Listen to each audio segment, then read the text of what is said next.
So hello everyone, आज की video के अंदर हम बात करेंगे rotational dynamics for MST CET के लिए वन शॉट वीडियो लेक्चर, जिसका हमने पार्ट 1 बनाया है और पार्ट 2 जो फाइनल है हम डिस्कस करने वाले हैं, जिसके अंदर हम मूवमेंट ऑफ इनर्शिया के सारे कॉन्सेप्ट के बारे में बात करेंगे।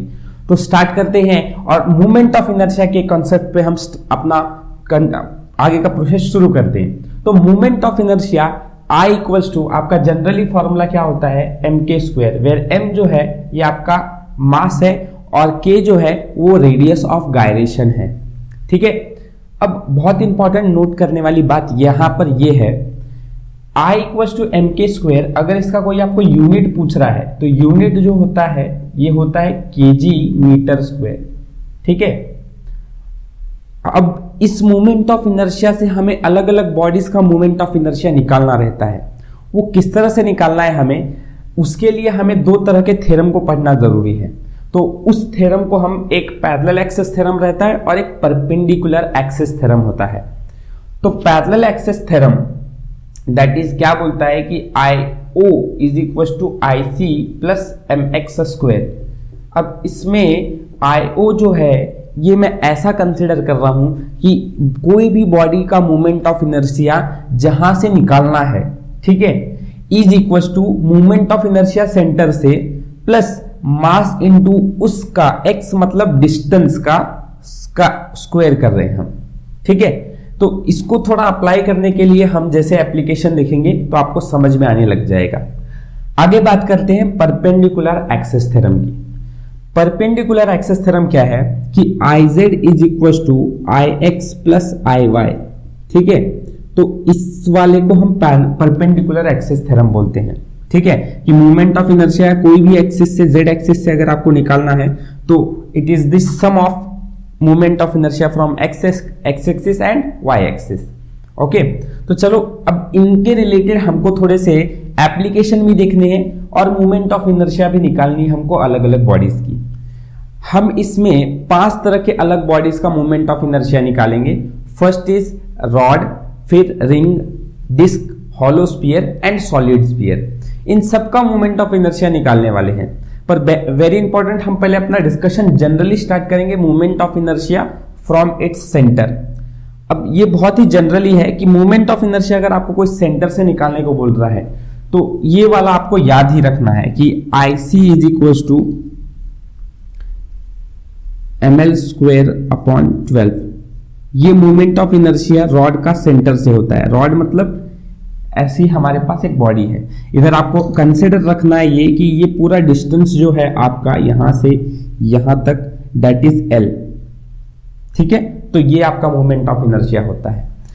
आगे की बात हमारी इंपॉर्टेंट इसलिए है कि अगर आपको ये दो थ्योरम के बारे में पता है, perpendicular and parallel axis theorem, तो इसके बाद आप लोग इसके और भी ज्यादा मूवमेंट ऑफ इनर्शिया निकाल सकते हैं फ्रॉम अलग अलग पार्ट, अलग अलग पॉइंट से। जैसे कि अगर आपको कोई बोलता है कि movement of inertia from its one and कितना है, तो उसके लिए आपको पैरेलल एक्सिस थ्योरम लगाना पड़ेगा। ठीक है, चलो स्टार्ट करते हैं, उसको हम निकालेंगे। बट वन और मोर इंपॉर्टेंट थिंग कैसा है, सीईटी के अंदर आजकल क्वेश्चंस ऐसे भी पूछे जाते हैं कि मूवमेंट ऑफ इनर्शिया से अगर कभी कभी एग्जांपल रेडियस ऑफ गायरेशन का भी निकालने को बोला जाता है। तो एज यू नो कि एम आई का मतलब होता है m k square which is equals to M l square upon 12। तो एम से एम गेट्स कैंसल, तो k square will be l square divided by 12, that is k अगर निकालना होगा तो it comes out to be l under root of, ये root के अंदर 4 3 12 हो जाएगा, तो हम 2 बाहर निकालेंगे तो 2 रूट 3 ये आपका रेडियस ऑफ गायरेशन होता है। अगर आपको रेडियस ऑफ गायरेशन बोला गया है कि सेंटर से निकालो रॉड का, तो इस बात को आपको दिमाग में रखना है। ठीक है, आगे हम बढ़ते हैं अपने नेक्स्ट पॉइंट पे कि हमें movement of inertia of rod from its one and, एक एंड से मूवमेंट ऑफ इनर्शिया निकालना है। ठीक है, तो अब इसको कैसे निकाला जाएगा थोड़ा ध्यान देना। ये हमारा रॉड है, इस रॉड के सेंटर से इसका मूवमेंट ऑफ इनर्शिया इसका मोमेंट ऑफ इनर्शिया हमें इस पॉइंट से वन एंड मतलब एक कहीं पार्ट से, एक कहीं एक्सिस से, या तो इधर से या तो इधर से, वन एंड से हमें क्या निकालना है, मोमेंट ऑफ इनर्शिया। मैं इसको IO बोलता हूं, क्यों? क्योंकि moment of inertia from one and निकालना है इसलिए। ठीक है, डिपेंड्स की क्या नोटेशन दिया हुआ है, मैं यहां पे अपना सिर्फ IO कंसिडर कर रहा हूं। ये डिस्टेंस मैंने ऑलरेडी कितना बताया हुआ है आप लोगों को, ये बताया मैंने L।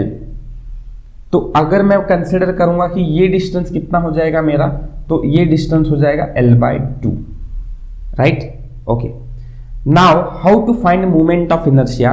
देखो, IO is equal to IC plus mx square होता है। ठीक है, ये मोमेंट ऑफ, अब ये वाला ही क्यों लगाना है, क्योंकि देखो सेंटर का मोमेंट ऑफ इनर्शिया और वन एंड का मोमेंट ऑफ इनर्शिया को देखोगे तो दोनों एक दूसरे को पैरेलल है, तो इसलिए आप पैरेलल एक्सेस थ्योरम लगाओगे, और जो कि मैं लगा रहा हूं। ठीक है, तो अब हमें मोमेंट ऑफ इनर्शिया कहां से निकालना है, वन एंड से। सेंटर से मोमेंट ऑफ इनर्शिया कितना आया है, ml² आया है, plus x is nothing but the distance. आप इतनी के बीच के ही मोमेंट ऑफ इनर्शिया में ये वाला निकालना चाहते हो, तो आपका सेंटर से यहां तक का डिस्टेंस कितना हुआ, दैट इज x। तो ये डिस्टेंस तो L/2 है, तो आप x की जगह पर L/2 का होल स्क्वायर कर दोगे। तो इसके बाद आपका moment of inertia ml² plus ml² divide by 2 का square 4। Now for calculation purpose denominator same नहीं है, क्रॉस मल्टीप्लाई करोगे तो क्या आने वाला है आपका 4ml² plus 12ml² divided by 12 4 जा 48, सो 16ml² अपॉन 48।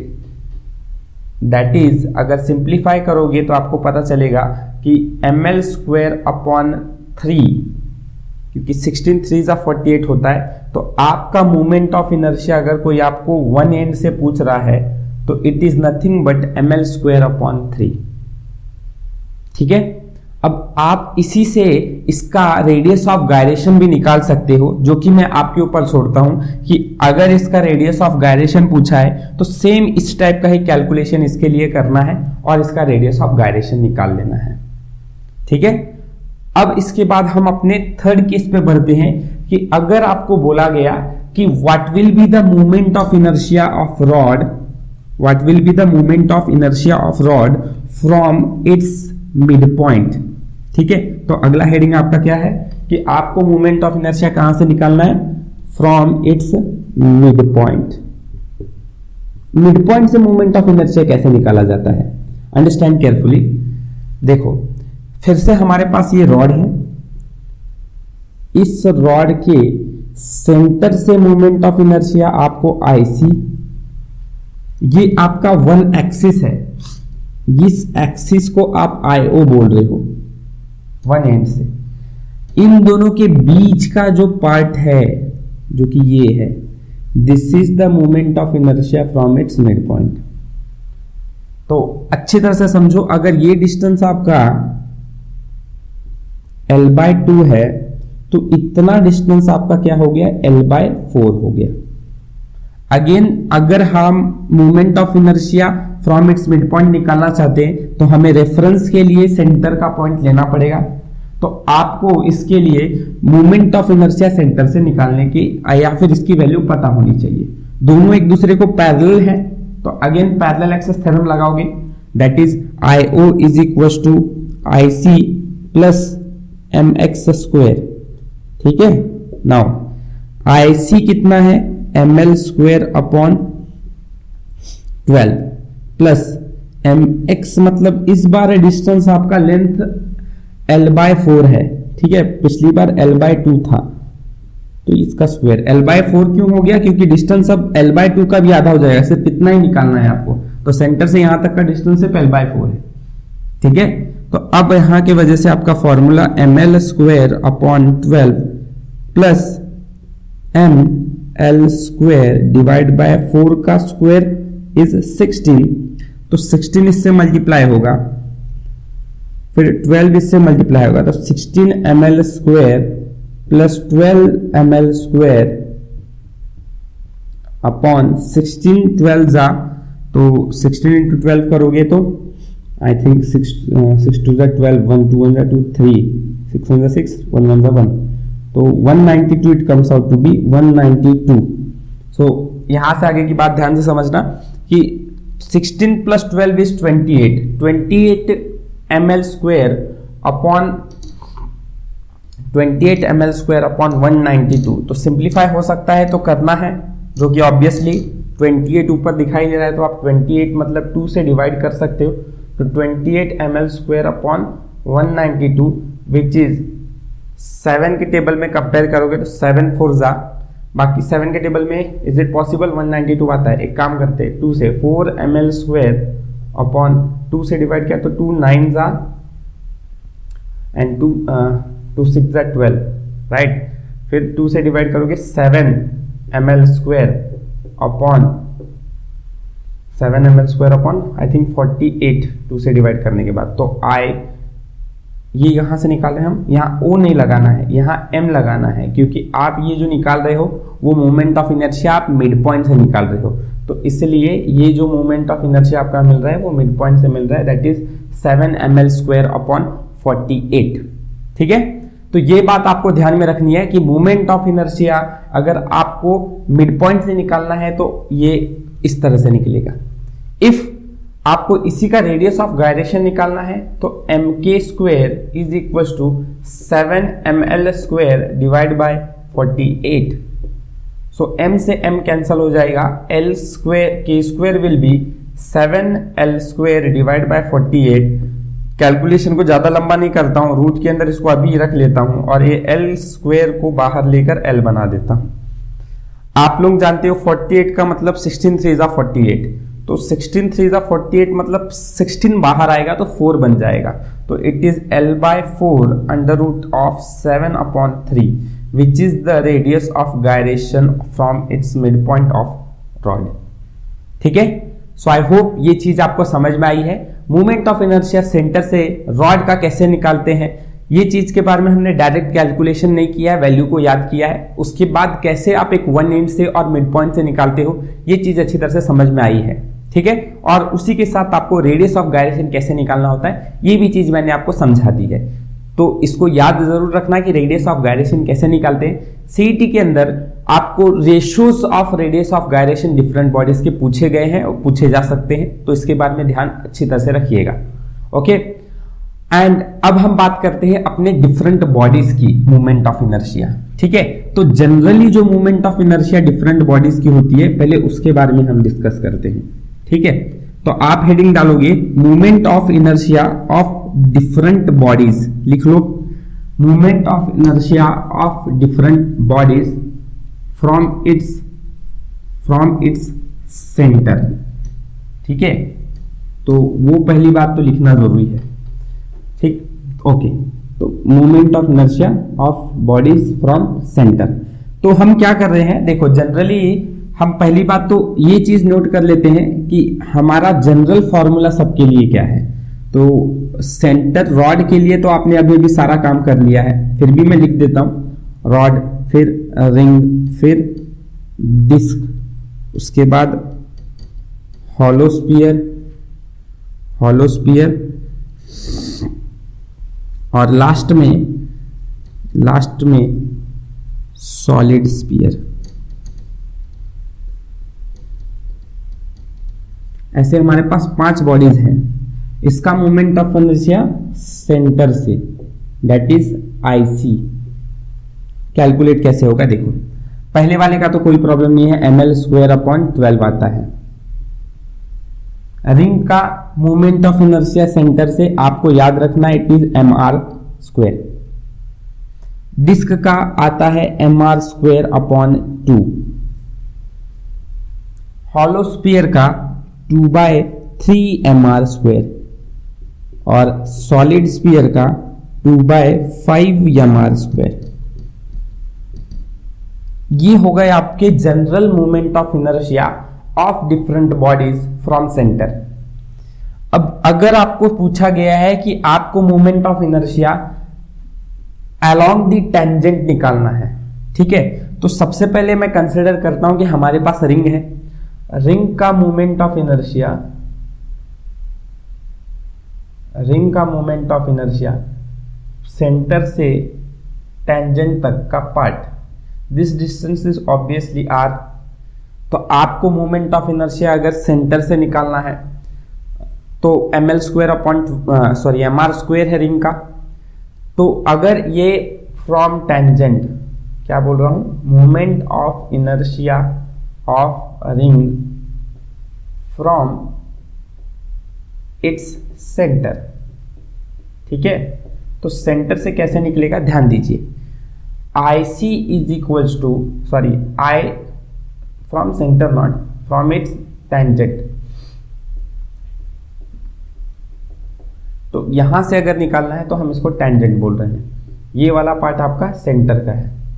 तो IT इज इक्वल्स टू, देखो दोनों एक दूसरे को पैरेलल है तो परपेंडिकुलर एक्सिस थ्योरम ही लगेगा, तो mx स्क्वायर आएगा, ठीक है। अब कैलकुलेट ध्यान से करना, IC मतलब मोमेंट ऑफ इनर्शिया कहां से आ रहा है आपका, सेंटर से है, दैट इज mr स्क्वायर, ठीक है, प्लस m डिस्टेंस कितना है, ये डिस्टेंस है, that is x, r is the distance, x is equal to r है आपका, तो x की जगह पर r स्क्वायर डालोगे तो mr square plus mr square 2mr square. So therefore you know कि मोमेंट ऑफ इनर्शिया अगर टेंजेंट से निकालना है तो उसका वैल्यू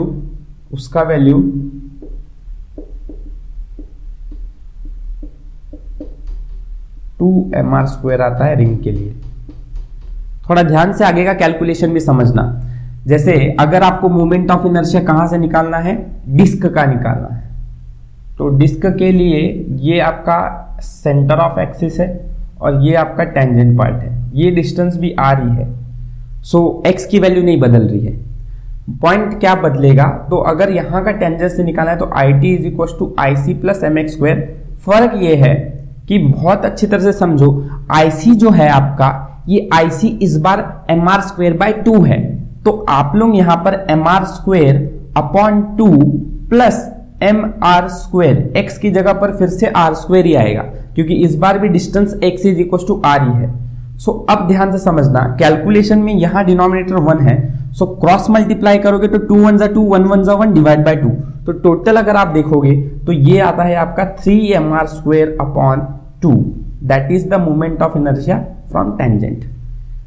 समझ में आ रही है बात? तो आपका ये जो मोमेंट ऑफ इनर्शिया ये 2/3mr स्क्वायर है, कहां से, टेंजेंट से।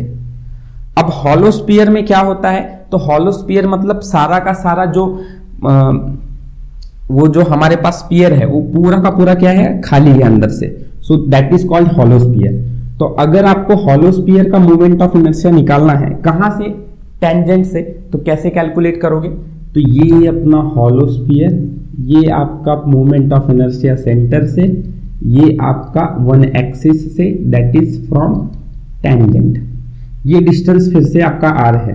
तो कैलकुलेशन बहुत आसान है यहाँ की, r है मतलब क्या होने वाला है कि वापस से पैरेलल एक्सिस थ्योरम लगा के I tangent is equal to IO plus mx square, that comes out to be IO कितना है 2/3mr स्क्वायर प्लस mx या mr स्क्वायर। सो ये इससे मल्टीप्लाई होगा, क्रॉस मल्टीप्लाई करना पड़ेगा, तो ये इससे मल्टीप्लाई होगा और ये इससे मल्टीप्लाई होगा डिनोमिनेटर में, तो करके देखोगे तो it comes out to be 5/3mr square, 5/3mr square. So ये आपका कितना आ गया, 5/3mr स्क्वायर। और बहुत ही अच्छी तरह से कैलकुलेट आप खुद का अगला पार्ट भी कर सकते हो, ये भी x इक्वल टू r ही होगा, तो ये इससे मल्टीप्लाई होगा तो 2 + 5 = 7, तो 7/5mr स्क्वायर ये आपका मोमेंट ऑफ इनर्शिया टेंजेंट से निकलता है सॉलिड स्फीयर का।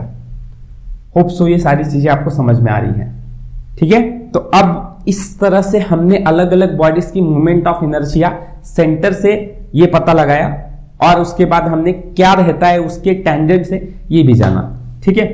तो ये सारी चीजें बहुत जरूरी है जो आपको समझ में आनी चाहिए as per the calculation point of view, ठीक है।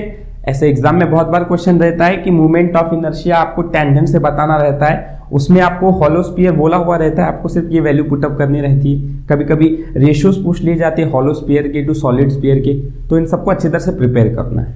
ओके, चलिए आगे बढ़ते हैं अपने नेक्स्ट पॉइंट की तरफ। तो यहां से आगे हमारा पार्ट शुरू होता है कि वेलोसिटीज क्या होंगी इन बॉडीज की। ठीक है, जैसे कि आप लोग को मैंने बोला कि भाई आपके पास एक सरफेस है रोलिंग, और ऊपर से आपने रिंग, डिस्क, हॉलो और सॉलिड, ये 4 बॉडीज है। रॉड को थोड़ा साइड में रख देते हैं, वो थोड़ा सा अलग केस है। इन 4 बॉडीज में से आपने सबको ऊपर से एक साथ छोड़ा, तो कौन सी बॉडी सबसे पहले नीचे आएगी? अज्यूमिंग आइडियल कंडीशन की इनके मासेस सेम है। ठीक है, तो रिंग, डिस्क, हॉलो स्फीयर और सॉलिड स्फीयर में सबसे पहले नीचे कौन आएगा? ये क्वेश्चन का जवाब आप लोग क्या देते हो और हम इसको कैलकुलेशन से क्या निकालते हैं, इस सब चीज थोड़ा सा समझना जरूरी है। सबसे पहले तो पार्ट आ जाता है आपका कि इन सब चीजों को समझने के लिए बॉडी जो है ऊपर से नीचे आते समय काइनेटिक एनर्जी का वर्क करने वाली है। तो कौन सी काइनेटिक एनर्जी होगी? अब आप भी देखो, कोई ऑब्जेक्ट अगर आपने, या आपके पास 5 रुपये कॉइन है और आपने अगर उसको ऊपर से नीचे कहीं पर रोल डाउन करने को बोला, तो उधर हो रहा क्या है? 2 तरह के मोशन हो रहे हैं। एक तो उसके अंदर लीनियर मोशन हो रहा है क्योंकि कॉइन जो है वो आगे आगे बढ़ रहा है, करेक्ट है, और साथ साथ वो रोटेट भी कर रहा है, अपना रोटेट। तो इसके पास 2 तरह के मोशन है, translational that is linear motion है, प्लस उसके पास कौन सा रोटेशनल मोशन भी। ये दोनों मोशन को मिला दिया जाएगा तब हम इस टाइप के मोशन को बोलते हैं rolling motion. Understand the phenomena क्या है कि काइनेटिक एनर्जी, अब ऑब्जेक्ट मोशन में है तो उसके पास एक ही तरह की एनर्जी होगी विच इज काइनेटिक एनर्जी। तो बहुत इंपॉर्टेंट तरीके से समझो, काइनेटिक एनर्जी रोलिंग जो होता है वो काइनेटिक एनर्जी ट्रांसलेशनल मतलब linear plus kinetic energy rotational, ये 2 तरह के मोशन को पकड़कर ये वाला मोशन बना है। तो रोलिंग मोशन के लिए क्या फॉर्मूला बनता है? Very important to understand. Kinetic energy translation ये होता है ½ प्लस काइनेटिक एनर्जी रोटेशनल होता है ½ ये चीजें मैंने आपको सिखाई है, पिछला वीडियो सही से देखो, लास्ट पार्ट में हम इसी को डिस्कस कर रहे थे कि लीनियर के अंदर और एंगुलर के अंदर फॉर्मूलाज क्या हो जाते हैं। तो तब मैंने काइनेटिक एनर्जी का फॉर्मूला आपको ये दोनों सिखाया है। ठीक है, आगे आते हैं अपने नेक्स्ट पॉइंट पे। देखो दोनों के अंदर अगर देखा जाए तो ½ प्लस ½ है।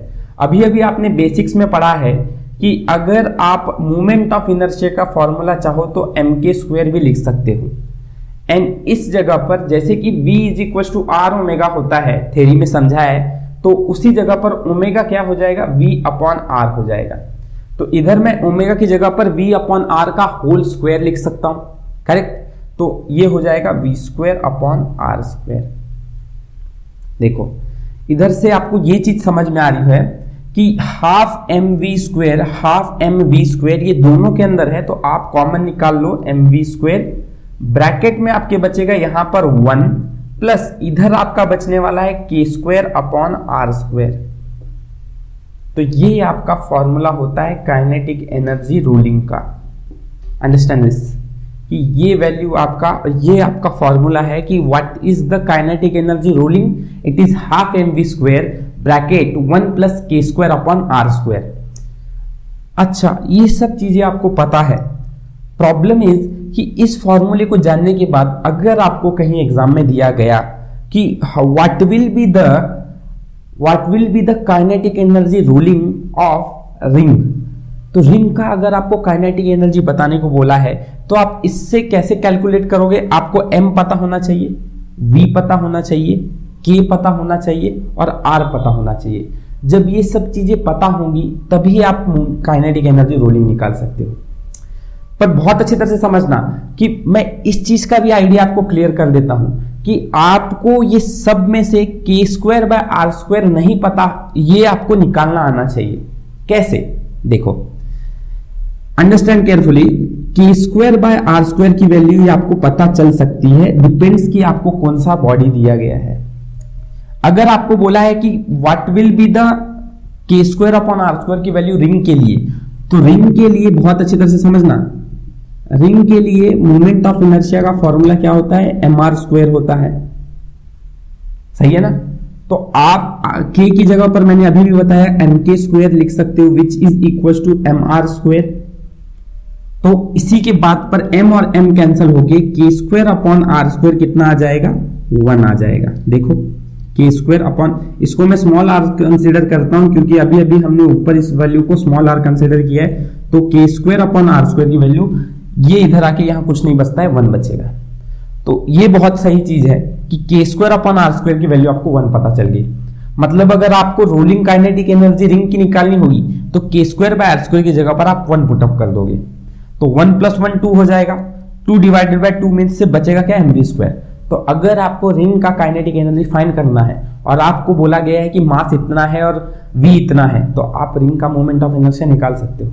यही नहीं, यहां से आप बहुत सारे अलग बॉडीज का भी मोमेंट ऑफ इनर्शिया निकाल सकते हैं, sorry k square by r square की वैल्यू निकाल सकते हो। जैसे कि अगर कोई पूछ रहा है कि what will be the moment of inertia, sorry k square by r square की वैल्यू ऑफ डिस्क, तो देखो बहुत ध्यान से समझना, यहां 1 था इसलिए k square by r square की वैल्यू 1 है। यहां आप mk स्क्वायर को mr स्क्वायर बाय 2 से कंपेयर करोगे तो m और m कैंसिल हो जाएगा तो k स्क्वायर अपॉन ये r स्क्वायर क्या आ जाएगा 1/2। Understand scenario. देखो ये सारी चीजें कैलकुलेट करते बैठने का इतना टाइम नहीं है किसी के पास, तो आप लोग फटाफट कैसे याद कर सकते हो इन चीजों को मैं एक तरीका बता रहा हूं कि यहां जो भी रहता है वही उसका k square by r square होता है। जैसे अगर हॉलो स्फीयर का k square by r square कितना होगा तो 2/3 होगा, सॉलिड स्फीयर का कितना होगा तो 2/5 होगा। तो ये चीजें आपको नोट कर लेनी है कि डिफरेंट बॉडीज के लिए different k square by r square क्या होता है। सबसे पहले मैं लिखता हूं किसके लिए, डिस्क के लिए, रिंग के लिए वहां कर दिया है, डिस्क के लिए k square by r square की वैल्यू कितनी होती है 1/2, ठीक है। हॉलो स्फीयर के लिए कितनी होती है k square by r square is 2/3। और फाइनली अगर सॉलिड स्फीयर के लिए बोला है तो it is k square by r square कितना आ जाएगा आपका 2/5। तो इन सब चीजों को दिमाग में रखते हुए ही आप फाइनली अपने प्रोसेस पे बढ़ोगे कि क्या होगा मोमेंट ऑफ इनर्शिया। ये हमने कैलकुलेट कर लिया, मतलब ये वैल्यू हमको पता चल गई। अब इससे कितना अच्छा काम हो रहा है देखो ध्यान से समझना। काइनेटिक एनर्जी रोलिंग अगर आपको रिंग का निकालने को बोला है तो आप जनरली तो फॉर्मूला ये जानते हो, half mv square bracket 1 + k square upon r square, correct है। चलो ध्यान से समझना, k square by r square की वैल्यू 1 होती है तो आप k square by r square की जगह पर 1 डाल सकते हो तो 1 + 1 2 हो जाएगा, 2 × 1 2, तो 2 डिवाइडेड बाय 2 क्या बचा आपके पास mv square. So very important to understand कि काइनेटिक एनर्जी जो रिंग की होती है वो होती है mv स्क्वायर, बराबर है। अब इसी से आप अलग बॉडी मतलब काइनेटिक एनर्जी डिस्क का भी निकाल सकते हो, that is half mv square bracket 1 + k square by r square. ध्यान से कैलकुलेट करो, k square by r square कितना है 1/2 है डिस्क के लिए, तो यहां 1/2 डाला तो कैलकुलेशन देखो 1 + 1/2 ये इससे मल्टीप्लाई होगा तो 2 × 2 + 1 दैट इज 3/2 आएगा आपका। देखना ध्यान से, ये 3 इससे मल्टीप्लाई होगा तो 3 × 1 = 3, नीचे 2 से मल्टीप्लाई होगा तो 4, तो आपका फॉर्मूला अगर डिस्क के लिए देखूंगा तो 3/4 mv स्क्वायर आएगा। सिनेरियो समझना। तो इसके बाद आगे अगर आपको कोई बोलेगा काइनेटिक एनर्जी भाई मुझे बताओ हॉलो स्फीयर का कितना होगा, तो वेरी क्लियर कि ये क्या होने वाला है, इस जगह पर 1/2 की जगह पर क्या आएगा 2/3, तो कैलकुलेट करोगे तो वो 5/6 mv स्क्वायर आएगा। कितना आएगा 5/6 mv स्क्वायर। एंड फाइनली अगर काइनेटिक एनर्जी आपको सॉलिड स्फीयर की बोली हुई है तो वो आने वाला है, कैलकुलेट करके देखना आप लोग ये सब चीजें 7/10 mv स्क्वायर। सो ये सारे के सारे कैलकुलेशंस आपके इजीली हो जाते हैं अगर आपको k square by r square की वैल्यू पता चल गई तो। सो आई होप ये चीज आपको समझ में आई है कि कैसे आप डिफरेंट बॉडीज की मूवमेंट ऑफ इनर्शिया से k square by r square निकाल सकते हो और उसका हेल्प लेके आप काइनेटिक एनर्जी डिफरेंट बॉडीज की प्रेडिक्ट कर सकते हो। अंडरस्टैंड द मेन केस अब कि अगर आपको कोई ऑब्जेक्ट ऊपर से नीचे भेजने के लिए बोला गया है तो सबका मास आइडियली अगर हम सेम कंसीडर करते हैं तो सबसे पहले कौन नीचे आएगा, ठीक है। इस चीज को समझने के लिए काइनेटिक एनर्जी या वेलोसिटी किसी चीज को तो समझना जरूरी है। चलो आई होप सो कि आपको पहली बात ये कंडीशन तो समझ में आ गई है कि काइनेटिक एनर्जी डिफरेंट बॉडीज की कितनी होती है। अब जनरली हमें जब ये फॉर्मूला इस चीज को प्रेडिक्ट करना है तो आपको वेलोसिटी का फॉर्मूला पता होना चाहिए। देखो ये सारी चीजें, अब देखो ये सब चीजें कैसे समझ में आएगी, इनका तो आपने एप्लीकेशन तो मतलब एप्लीकेशन तो किया ही नहीं। एप्लीकेशन करने के लिए कुछ एग्जांपल्स हम सॉल्व करेंगे इस चैप्टर के, जिससे आपको एप्लीकेशन करने को मिलेगा ये सब चीज कि सीईटी में इससे रिलेटेड क्वेश्चन कैसे पूछा जाता है। द सिनेरियो इज कि अभी हम अपनी थ्योरी के बारे में खत्म कर लेते हैं बात। रहा क्या है इसके बाद कि आपको पता है वेलोसिटी का फॉर्मूला अगर रोलिंग के अंदर है, ये वेलोसिटी का फॉर्मूला किसमें है, रोलिंग में है, ध्यान में रखना। तो वेलोसिटी का फॉर्मूला रोलिंग में होता है under root of 2gh upon k square by r square, very important, ठीक है। तो 2gh bracket 1 plus k square by r square, this is what the value of velocity, कहां की, ये वेलोसिटी की फॉर्मूला होता है रोलिंग में, ध्यान में रखना इसको। अब होगा क्या, ध्यान से समझना, के स्क्वायर बाय आर स्क्वायर की वैल्यू आप लोगों को तो पता ही है अलग अलग बॉडीज के लिए कितनी होती है। तो आप यहां पे वैल्यू के स्क्वायर बाय आर स्क्वायर की पुट कर सकते हो, और जी की वैल्यू आप आइडियली कितनी लेके चलो, 10 लेके चलो, और हाइट आप 1 लेके चलो, ताकि आपका कैलकुलेशन सिंपल पड़ जाए। देखो आप जब कैलकुलेट करोगे तो आपको समझ में आएगा कि वेलोसिटीज आपकी अलग अलग बॉडीज की किसकी सबसे ज्यादा है, किसकी सबसे कम है। मास को आपको आइडियली सबका सेम रखना है, याद में रखना। सो आपको समझ में आएगा कि सबसे ज्यादा वेलोसिटी सॉलिड स्फीयर की है, मतलब अगर ऊपर से आप नीचे भेजोगे तो सबसे पहले आपका सॉलिड स्फीयर नीचे आएगा, फिर आपका डिस्क आएगा, फिर हॉलो स्फीयर आएगा, और फिर रिंग आएगा। तो सबसे पहले कौन नीचे आ रहा है, सॉलिड स्फीयर, फिर डिस्क, फिर हॉलो और फिर रिंग। ये कैसे होगा, तो आप इसमें वैल्यूज पुटअप करके देखो, मैंने जो बोला है जब आप कैलकुलेट करके देखोगे तो आपको समझ में आएगा कि सबसे ज्यादा वैल्यू जिसकी आ रही है वो सबसे जल्दी इतनी स्पीड से, मतलब 120 किलोमीटर की स्पीड से अगर वो है तो सबसे पहले नीचे तो वही आना चाहिए। तो देखना सॉलिड स्फीयर की वैल्यू सबसे ज्यादा होगी, डिस्क की उससे कम, फिर हॉलो स्फीयर के सबसे लास्ट में रिंग। ये याद रखना, अगर कोई आपसे पूछ रहा है वेलोसिटीज की वेलोसिटी की क्या कंडीशन है। सेम वे अगर आपको एक्सेलरेशन के लिए पूछा है तो एक्सेलरेशन का फॉर्मूला भी याद रख लो, it is g sine theta upon 1 plus k square upon r square, ये फॉर्मूला होता है एक्सेलरेशन का। अब इस बारे में याद रखना, ये जो एक्सेलरेशन का फॉर्मूला, ये वेलोसिटी का फॉर्मूला, ये सब रोलिंग में हो रहा है, ये डायरेक्ट फॉर्मूलाज आपके कॉम्पिटिटिव एग्जाम्स में पूछे जाते हैं। तो इन सब फॉर्मूलाज को याद रखना आपको जरूरी है, प्लस आपको इनके एप्लीकेशंस भी पता होने चाहिए कि अगर आपको बोला गया कि आपके पास रिंग है तो, और आपको h की वैल्यू दे के रखी हुई है, सिर्फ h की वैल्यू दे के रखी हुई है, और आपको बोला है वेलोसिटी निकालो, तो आप ये कैलकुलेशन इस फॉर्मूले में वैल्यू पुटअप करके कैलकुलेट करके v की वैल्यू बता सकते हो for the particular ring, rod, ring, disc, solid sphere या हॉलो स्फीयर के लिए, ठीक है। तो ये सारी चीजें इसलिए आपको वेरी इंपॉर्टेंट पर्पस के लिए याद रखना है, ठीक है। अब फाइनली अगर आपको एक और लास्ट केस में मैं बोलूं कि जैसे वेलोसिटीज सॉलिड की सबसे ज्यादा है, डिस्क की, फिर हॉलो रिंग की, मूवमेंट ऑफ इनर्शिया किसका सबसे ज्यादा होगा, तो ये बात ध्यान में रखना है, जिसका स्पीड सबसे कम होगा उसका मूवमेंट ऑफ इनर्शिया ज्यादा होगा। तो रिंग का मूवमेंट ऑफ इनर्शिया सबसे ज्यादा, फिर हॉलो का, फिर डिस्क का, फिर सॉलिड का। तो ये बात भी आप लोगों को ध्यान में रखनी है मूवमेंट ऑफ इनर्शिया के रिगार्डिंग भी। इस तरह से ये चैप्टर का वन शॉट हम कंप्लीट करते हैं, सारा का सारा चैप्टर। आई होप आपको समझ में आया होगा। If you have any doubt तो आप कमेंट सेक्शन में पूछ सकते हो। Thank you for watching my video. हम मिलते हैं अपने नेक्स्ट वीडियो के अंदर।